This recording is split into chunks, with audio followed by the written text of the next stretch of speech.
दोस्तों, सबसे पहले एक बहुत बड़ी खुशखबरी देना चाहता हूं। आने वाले समय में एक बहुत बड़ा गुजरात में बदलाव होने जा रहा है। बहुत बड़ा बदलाव, परिवर्तन होने जा रहा है। आईबी की एक रिपोर्ट आई है। आईबी समझते हैं? आईबी एक खुफिया एजेंसी है, सरकार की बहुत बड़ी खुफिया एजेंसी, जासूसी एजेंसी, सेंट्रल गवर्नमेंट की, केंद्र सरकार की। केंद्र सरकार ने आईबी को गुजरात भेजा, बोला जरा पता करके आओ क्या चल रहा है, चुनाव में कौन जीत रहा है, कौन हार रहा है। आईबी की रिपोर्ट आई है, गुजरात में आम आदमी पार्टी की सरकार बनने जा रही है। बहुत बड़ी बात है, बहुत बड़ी खुशखबरी है। 27 साल के बाद गुजरात में बदलाव होने जा रहा है। लेकिन आईबी की रिपोर्ट में यह भी लिखा है कि अभी थोड़ा किनारे पे है, मार्जिन पे है। 94-95 सीट आ रही है। अब अपने को सबको मेहनत करनी है, धक्का मारना है, घर नहीं बैठना। 50 दिन रह गए बस। जोर का धक्का मारो, कम से कम 150 सीट आनी चाहिए। आनी चाहिए कि नहीं आनी चाहिए? बड़ा बदलाव चाहिए। 90-95 सीट से काम नहीं चलेगा, बड़ा बदलाव चाहिए। दिल्ली के लोगों ने 70 में से 67 सीट दी थी, 67। पंजाब के लोगों ने 117 में से 92 सीट दी थी, 117, 92। गुजरात के लोग तो पंजाब और दिल्ली दोनों को हराएंगे कि नहीं हराएंगे? दोनों का रिकॉर्ड तोड़ेंगे कि नहीं तोड़ेंगे? तो खूब मेहनत करनी पड़ेगी, जम के मेहनत करनी पड़ेगी। हमारे पास पैसे नहीं है, हम ईमानदार लोग हैं। मेरा भी बैंक अकाउंट खाली है। ये भगवंत मान तो मेरे से भी ज्यादा फक्कड़ है, इसके पास भी पैसे नहीं है, इसका भी बैंक अकाउंट खाली है। हमारी पार्टी का भी बैंक अकाउंट खाली है। इन्होंने सारी चेकिंग करा ली हमारी, खूब रेड मार ली, मेरे ऊपर भी रेड मार ली, भगवंत पे भी रेड, सब पे रेड हो गई, कुछ नहीं मिला इनको। चुनाव आपको लड़ना पड़ेगा। चुनाव गुजरात के लोगों को लड़ना, जिस जिसको बदलाव चाहिए, जिस जिसको परिवर्तन चाहिए, जिस जिसको अपने बच्चों का भविष्य चाहिए, चुनाव आप लोगों को लड़ना पड़ेगा। तो दिसंबर में सरकार बनेगी। सरकार बनने के बाद क्या क्या काम करना है, आज मैं आपसे पूछने के लिए आया हूं, क्या क्या काम करेंगे। सबसे पहले भ्रष्टाचार खत्म करेंगे। करना है कि नहीं करना है? सबसे पहले भ्रष्टाचार खत्म करेंगे। लूट लिया इन लोगों ने 27 साल में, लूट लिया। हर नेता ने इतने मकान बनवा लिए, इतनी प्रॉपर्टी बनवा ली, इतनी जमीनें खरीद ली कि नहीं खरीद ली? पैसा ले गए विदेशों में, स्विस बैंकों में, पैसे ही पैसे हो गए। इनके बच्चे, बच्चों के पोते, पोते के पोते, 7 पुश्ते इनकी घर बैठ के खाएंगी। इतना पैसा कमा लिया इन लोगों ने, इतना पैसा। कहते हैं सरकार घाटे में चल रही है। क्यों को चल रही है भाई घाटे में? गुजरात का हर साल का 2.5 लाख करोड़ रुपए का बजट है। 2.5 लाख करोड़, 2.5 लाख करोड़ पता नहीं कितना होता है, इतना होता है। इतनी जीरो होती है उसमें, 2.5 लाख करोड़, इतना पैसा होता है। कहते हैं घाटे में चल रहा है गुजरात। क्यों जी? हर साल 2.5 लाख करोड़ रुपए खर्च करते हैं। 3.5 लाख करोड़ का कर्जा चढ़ा दिया गुजरात पे। कहां गया सारा पैसा? आपसे पूछना चाहता हूं, आपके गांव में कोई सड़क बनी, कोई स्कूल बना, कोई अस्पताल बना, कोई खेती के लिए कुछ काम हुआ? कोई काम कराया हो इन्होंने 27 साल में? एक काम कराया हो इन्होंने 27? कोई काम नहीं कराया। कहां गया सारा पैसा? कहां गया सारा पैसा? खा गए सारा पैसा, चोरी कर लिया सारा पैसा। ये चोरी बंद करेंगे। आम आदमी पार्टी की सरकार बनेगी, भ्रष्टाचार मुक्त शासन देंगे। कोई एमएलए चोरी नहीं करेगा। दिसंबर के बाद कोई एमएलए चोरी नहीं करेगा, कोई मंत्री चोरी नहीं करेगा, कोई मुख्यमंत्री चोरी नहीं करेगा, जो चोरी करेगा वो जेल जाएगा। चाहे हमारा चोरी करे, चाहे उनका चोरी करे, चाहे किसी का चोरी करे, बर्दाश्त नहीं करेंगे। जो चोरी करेगा जेल जाएगा। भगवंत मान साहब, अभी इनकी पंजाब में एक मंत्री, एक दिन इनको पता चला वो गलत काम कर रहा है। मीडिया को नहीं पता था, विपक्ष को भी नहीं पता था, ये चाहते तो दबा देते। इनको पता चला इनका सेहत मंत्री, हेल्थ मिनिस्टर गड़बड़ कर रहा है। इन्होंने खुद ब खुद पुलिस बुला के उसको गिरफ्तार करके जेल में डाल दिया। खुद ब खुद अपनी, आज तक 75 साल के भारत के इतिहास में कभी नहीं हुआ कि किसी मुख्यमंत्री ने अपने मंत्री को जेल में डाल दिया। कट्टर ईमानदार पार्टी है, किसी भी हालत में भ्रष्टाचार बर्दाश्त नहीं करेंगे। हमारे वाला भी चोरी करेगा तो बर्दाश्त नहीं करेंगे। जितने इनके काले धंधे चल रहे हैं गुजरात के अंदर नेताओं के, कोई जहरीली शराब बेच रहा है, कोई कुछ कर रहा है, कोई कुछ कर रहा है। इन्होंने काले धंधे, अभी मैं आ रहा था, सड़क, इतनी सड़कें खराब है सुंदरनगर के अंदर। मैंने पूछा किसी से, बोले जी कागजों में तो हर साल बनती है, असल में नहीं बनती है कि नहीं है। सारा पैसा ठेकेदार खा जाते हैं, सारा पैसा नेता खा जाते हैं। ये सारे काले धंधे बंद करेंगे इनके। अब एक एक पैसा, एक एक सरकारी पैसा जनता पे खर्च होगा। कोई पैसा स्विस बैंक में नहीं जाएगा, कोई पैसा किसी की जेब में नहीं जाएगा। एक एक पैसा जनता के ऊपर खर्च करेंगे। आपको अपना काम कराने के लिए कचहरी में, तहसीलदार के यहां, एसडीएम दफ्तर में, कहीं जा काम कराने के लिए पैसे नहीं देने पड़ेंगे। बिना पैसे के, बिना रिश्वत के काम होगा। दिल्ली में रिश्वतखोरी बंद कर दी, पंजाब में रिश्वतखोरी बंद कर दी, गुजरात में भी रिश्वतखोरी बंद करेंगे। ऐसी व्यवस्था लेके आएंगे। अगर आपको काम कराना है तो आपको सरकारी दफ्तर जाने की जरूरत नहीं है। सरकारी कर्मचारी आपके घर आके आपका काम करके जाएगा। दिल्ली के अंदर ऐसी व्यवस्था की है, गुजरात में भी करेंगे। भ्रष्टाचार खत्म करके खूब पैसा बचेगा भाई साहब, खूब पैसा बचेगा। पैसे की कमी नहीं है सरकार में, पैसा बहुत है, अनाप शनाप पैसा है, बहुत पैसा है सरकार में। भ्रष्टाचार खत्म करके पैसा बचेगा। पैसा बचेगा, सबसे पहला काम करेंगे, आपकी बिजली मुफ्त करेंगे। करनी है नहीं करनी है? दिल्ली में महंगाई बहुत हो रही है, घर का खर्चा नहीं चलता, बड़ी मुश्किल से घर का खर्चा चलता है। बिजली का बिल 0 आ गया तो सबको सहूलियत होगी। दिल्ली में बिजली मुफ्त कर दी। दिल्ली में लोगों के 0 बिजली के बिल आ रहे हैं। पंजाब में बिजली मुफ्त कर दी, पंजाब में लोगों के बिजली के बिल 0 आ रहे हैं। गुजरात में 1 मार्च से, नोट कर लो तारीख, 1 मार्च से सबके बिजली के बिल 0 आने लग जाएंगे।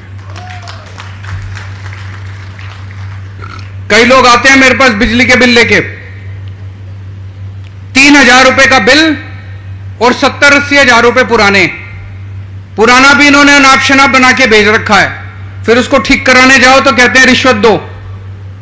तो ये सारा झंझट ही खत्म कर देंगे, पुराने सारे बिल माफ, और आगे से भविष्य में कोई बिल नहीं आएगा, 0 बिजली का बिल आएगा, सारा पुराना माफ कर देंगे।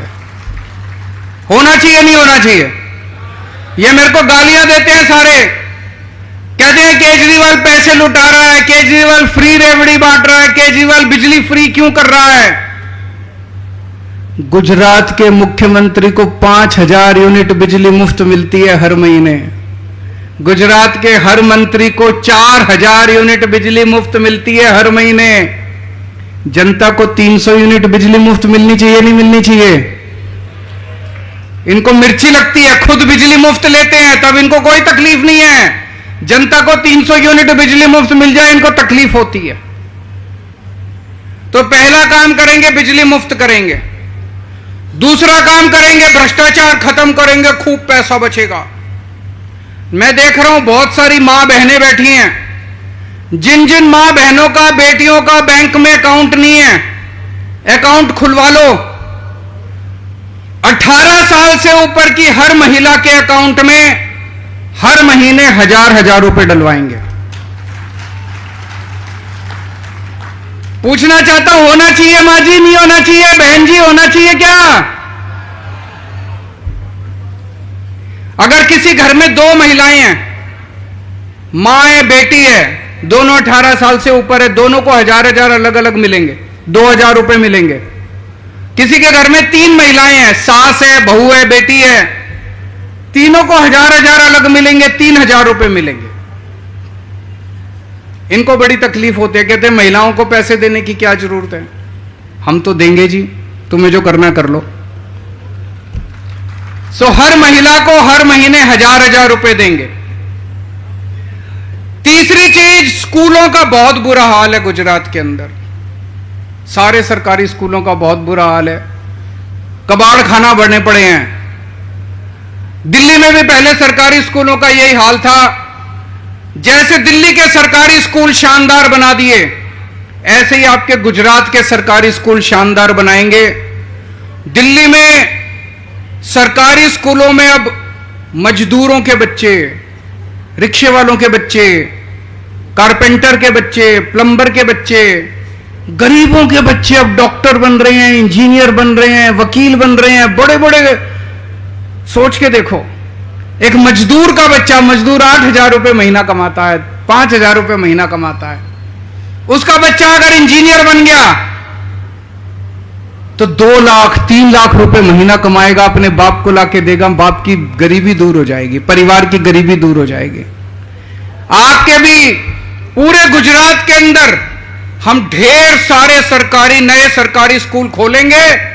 जो मौजूदा सरकारी स्कूल है उनको तोड़ के नई शानदार बिल्डिंग बनाएंगे, आपके बच्चों को अच्छा भविष्य देंगे। मेरे को एक लड़का मिला, बोला जी मैं इनके नेता के पास गया, मैंने कहा कि हमारा सरकारी स्कूल बड़ा खराब है, ठीक कर दो। उनका नेता कहता है प्राइवेट में पढ़ा लो, क्या जरूरत है? बोला जी पैसे नहीं है। बोला पैसे नहीं है तो पढ़ाना जरूरी है क्या? मजदूर बना लो। ये आपके बच्चों को मजदूर बनाना चाहते हैं, मैं आपके बच्चों को डॉक्टर इंजीनियर बनाना चाहता हूं। अगर आपको अपने बच्चों को मजदूर बनाना है, इनको वोट दे देना। अगर आपको अपने बच्चों को डॉक्टर इंजीनियर बनाना है, मेरे को वोट दे देना। मेरे को बच्चों को शिक्षा देनी आती है, राजनीति करनी नहीं आती मेरे को, गुंडागर्दी करनी नहीं आती मेरे को, भ्रष्टाचार करना नहीं आता मेरे को। पढ़ा लिखा आदमी हूं, ईमानदार आदमी हूं, देशभक्त आदमी हूं। स्कूल बना सकता हूं, अस्पताल बना सकता हूं। मैंने सुना गुजरात में इन प्राइवेट स्कूल वालों ने भी गुंडागर्दी मचा रखी है, जब मर्जी फीस बढ़ा देते हैं। दिल्ली में पिछले 7 साल से प्राइवेट स्कूल वालों को फीस नहीं बढ़ाने दी हमने। गुजरात में भी इनकी गुंडागर्दी बंद करेंगे प्राइवेट स्कूल वालों की। सारे प्राइवेट स्कूल वालों को ऑडिट करवाएंगे, जिन जिन ने गुंडागर्दी मचा रखी है उनको ठीक करेंगे, फीस नहीं बढ़ाने देंगे गुजरात में भी। दिल्ली में सरकारी अस्पतालों का पहले बहुत बुरा हाल था, हमने सारे सरकारी अस्पताल ठीक करे, गांव गांव में मोहल्ला क्लिनिक खोल दिए। अब हमने सबका इलाज मुफ्त कर दिया, चाहे अमीर हो चाहे गरीब हो। दिल्ली के 2 करोड़ लोगों का पूरा इलाज मुफ्त है। आपको छोटी बीमारी है तो भी, बड़ी बीमारी है तो भी। आजकल इलाज इतना महंगा हो गया, प्राइवेट में चले जाओ, छोटी सी बीमारी हो हजारों रुपए खर्च हो जाते हैं। गुजरात में भी खूब सारे नए सरकारी अस्पताल खोलेंगे, गांव गांव के 20,000 मोहल्ला क्लिनिक खोलेंगे, एक एक गांव में एक एक मोहल्ला क्लिनिक खोलेंगे। हर गांव में, हर मोहल्ले में मोहल्ला क्लिनिक खोलेंगे और गुजरात के 6.5 करोड़ लोगों का, हर आदमी का, हर औरत का, हर बच्चे का, हर बूढ़े का, सबका इलाज मुफ्त करेंगे, सारा इलाज मुफ्त करेंगे, जैसे दिल्ली में करके दिखाया। अब पंजाब में भी करने जा रहे हैं। पंजाब में 100 मोहल्ला क्लिनिक खोल दिए, अभी और बहुत सारे नए मोहल्ला क्लिनिक खुलने जा रहे हैं। आपके बच्चों को रोजगार देंगे, हर बच्चे को रोजगार का इंतजाम करेंगे। जब तक रोजगार नहीं मिलता तब तक हर बच्चे को हर महीने 3-3 हजार रुपए बेरोजगारी भत्ता मिलेगा और 10 लाख सरकारी नौकरियों का इंतजाम करेंगे। मैंने भी बताया कितने सरकारी स्कूल खुलेंगे, कितने सरकारी अस्पताल बनेंगे, इतनी सारी नई नई वैकेंसी निकलेंगी, 10 लाख नए सरकारी नौकरियां निकालेंगे हम लोग। तो दोस्तों, जैसा मैंने कहा था, जब से आईबी की रिपोर्ट आई है, बीजेपी वाले बहुत बुरी तरह से बौखलाए हुए हैं कि आम आदमी पार्टी की सरकार बन रही है। अब ये दोनों इकट्ठे हो गए, बीजेपी और कांग्रेस वाले दोनों इकट्ठे हो गए, दोनों की सीक्रेट मीटिंग चल रही है। कुछ भी करो, आम आदमी पार्टी नहीं आनी चाहिए, ये लोग कह रहे हैं। इस बार बच के रहना है। पूरा गुजरात के अंदर आंधी चल रही है बदलाव की, सारा गुजरात बदलाव मांग रहा है। ऊपर वाले की कुछ कृपा हो रही है, ऊपर वाले की कुछ झाड़ू चल रही है, पूरे गुजरात में आंधी चल रही है। इस बार धोखा मत खा जाना, कांग्रेस को वोट मत दे देना, वोट बंटने मत देना, कांग्रेस को वोट देके बीजेपी को मत जिता देना। कांग्रेस को वोट देने का मतलब बीजेपी जीत जाएगी। कांग्रेस की 10 से भी कम सीट आ रही है और वो भी जितने आएंगे सारे बीजेपी में चले जाएंगे जीतने के बाद। तो कांग्रेस को वोट देके वोट बंटने मत देना, सारे जने इकट्ठे हो जाओ। और अभी जो जितनी सड़कें हैं, मैं आ रहा था, बहुत खराब है सड़कों का हाल। 6 महीने में सुंदरनगर की सारी सड़कें ठीक करा दूंगा जैसे ही सरकार बनेगी। और भी बहुत सारे मुद्दे हैं। एक बार सरकार बनेगी आपके साथ मिलके। इन लोगों को तो अहंकार हो गया 27 साल का, सुनते ही नहीं है ये किसी की, जनता की सुनते ही नहीं है। हमारी सरकार बनेगी, जनता सरकार चलाएगी, जो जनता कहेगी वही काम होगा। नेताओं की मर्जी से काम नहीं होगा, जनता की मर्जी से काम होगा, आपके मुताबिक काम होगा। तो जो ईशुदान भाई ने कहा था, एक एक आदमी को जिम्मेदारी लेनी पड़ेगी 100 वोट तैयार करने की। लेकिन 100 वोट का ये मतलब नहीं है आम आदमी पार्टी के ही 100 वोट। जो बीजेपी को वोट देने वाले हैं उनको बोलो इस बार आम आदमी पार्टी को देना। जो कांग्रेस को वोट देने वाले हैं उनको बोलो इस बार आम आदमी उनके वोट तोड़ के हमारी तरफ लेके आने हैं। 100 वोट की जिम्मेदारी एक एक आदमी को लेनी है। मंजूर है? भारत